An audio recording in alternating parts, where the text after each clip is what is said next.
అందరికీ నమస్తే. మనం భారతదేశంలో ఎన్నో రాజకీయ పార్టీలను చూస్తుంటాం. వందల ఏళ్ల చరిత్ర గల పార్టీలు, జాతీయ పార్టీలు, అనేక ప్రాంతీయ పార్టీలు. కానీ ఏ ప్రాంతీయ పార్టీ, ఏ జాతీయ పార్టీ వందలేళ్ల చరిత్ర గల పార్టీలు కూడా చేయని పని తెలుగుదేశం పార్టీ చేసింది. అదే కార్యకర్తే అధినేత. ఆ మాట ఏదో మాట వరకో ఏదో చెప్పి హోర్డింగ్ల వరకో కాదు, దాన్ని ఇంప్లిమెంట్ చేసిన పార్టీ, ఏకైక పార్టీ భారతదేశ చరిత్రలో తెలుగుదేశం పార్టీ. మొన్న తెలుగుదేశం పార్టీ 44వ ఆవిర్భావ వేడుకలు జరుపుకునేటప్పుడు వేదిక పైన నాయకులు కూర్చోలేదు, కార్యకర్తలు కూర్చున్నారు. అంటే కార్యకర్తలకు ఇచ్చే గౌరవం తెలుగుదేశం పార్టీలో ఇది. మళ్ళీ 1982 పార్టీ పెట్టిన నాటి నుంచి నేటి వరకు ఎన్నో కష్టాలు పడి పార్టీ కోసం కష్టపడిన కార్యకర్తల్ని సాక్షాత్తు ముఖ్యమంత్రి చంద్రబాబు నాయుడు గారు, నారా లోకేష్ గారు, పార్టీ జాతీయ అధ్యక్షులు, జాతీయ ప్రధాన కార్యదర్శి ఇంటికి పిలిపించుకొని వాళ్ళకి భోజనం పెట్టి వాళ్ళ కష్ట సుఖాలు తెలుసుకొని వాళ్ళకి భవిష్యత్తులో అండగా ఉంటాం అనే ఒక భరోసా ఇచ్చారు. ఈ విధంగా కార్యకర్తలకు భరోసా ఇచ్చే పార్టీ దేశంలో ఇంకొకటి లేదంటే అతిశయోక్తి కాదు. అది తెలుగుదేశం పార్టీలో ఒక్కటి మాత్రమే ఇది సాధ్యమవుతుంది, కార్యకర్తలకు గౌరవం. చాలా సందర్భాల్లో చంద్రబాబు నాయుడు గారు, లోకేష్ గారు చెప్పారు, తెలుగుదేశం పార్టీ కార్యకర్తల మొండితనం ఎలాంటిదంటే, నువ్వు జెండా వదిలేస్తావా తల వదిలేస్తావా అంటే నేను తల వదిలేస్తాను కానీ జెండా వదలను అని చెప్పి ఆ జెండా మోసిన కార్యకర్తల త్యాగాల వల్ల ఈరోజు తెలుగుదేశం పార్టీ నిలబడింది. ఎన్నో సంక్షోభాలు, నాటి నాదెండ్ల భాస్కర్ రావు రూపంలో సంక్షోభం కాడి నుంచి మొదలు పెడితే మొన్న జగన్మోహన్ రెడ్డి వరకు ఎంతోమంది తెలుగుదేశం పార్టీని లేకుండా చేయాలని చూశారు.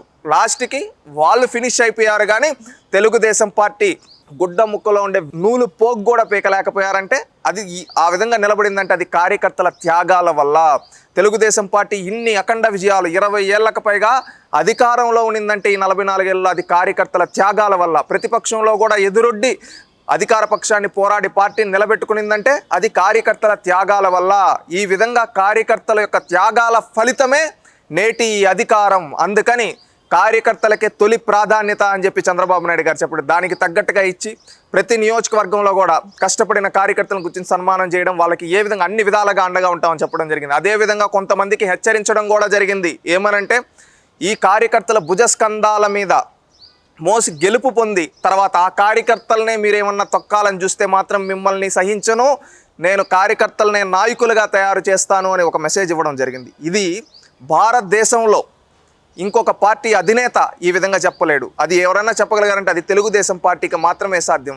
అంటే అన్ని లీడర్ బేస్డ్ పార్టీలు ఉంటాయి, ఒక క్యాడర్ బేస్డ్ పార్టీ ఏదన్నా ఉందంటే అది తెలుగుదేశం పార్టీ అని చెప్పి నేటితో రుజువైంది. ఇంకొకటి, ఒక తెలుగుదేశం పార్టీ కార్యకర్తగా గర్వపడుతున్నాం. నేటి యువత మేమందరం కూడా ఒకటి తెలుసుకోవాల్సిందంటే, తెలుగుదేశం పార్టీ ఇన్నేళ్ళు 40 ఏళ్ళు సుదీర్ఘ ప్రస్థానంలో కార్యకర్తల త్యాగాల ఫలితాల వల్ల మాత్రమే నిలబడింది, కార్యకర్తల యొక్క కష్టం వల్ల మాత్రమే నిలబడింది. నాయకులు వస్తుంటారు పోతుంటారు, కార్యకర్తలే ఈ పార్టీకి శాశ్వతం. అందుకే కార్యకర్తే అధినేత అన్నారు. అది ఈరోజు ప్రతి ఒక్క కార్యకర్త పైన ఇంకొక బాధ్యత ఉంది. ఎందుకంటే ఏదైనా మిగతా పార్టీల్లో ఒకరే అధినేత ఉంటారు, కానీ ఇక్కడ ప్రతి ఒక్క కార్యకర్త అధినేత. ప్రతి ఒక్కరు మన బాధ్యతగా తీసుకొని పార్టీని ఇంకా ముందుకు తీసుకొని నేటి యువతరంలో ఉండి యువ కార్యకర్తలు ఈరోజు నిన్న వేదిక పైన కూర్చున్న వాళ్ళని కావచ్చు, చంద్రబాబు నాయుడు గారు కలిసి భోంచే వాళ్ళని స్ఫూర్తిగా తీసుకొని ముందుకెళ్ళి ఈ పార్టీని రేపు ఇంకా భవిష్యత్తులో మరిన్ని అఖండ విజయాలు అందించడానికి కార్యకర్తలుగా మనం చేయాల్సిన బాధ్యత ఉంది. ఈరోజు మిగతా పార్టీలకి ఈ దేశానికి ఒక మెసేజ్ ఇచ్చాం.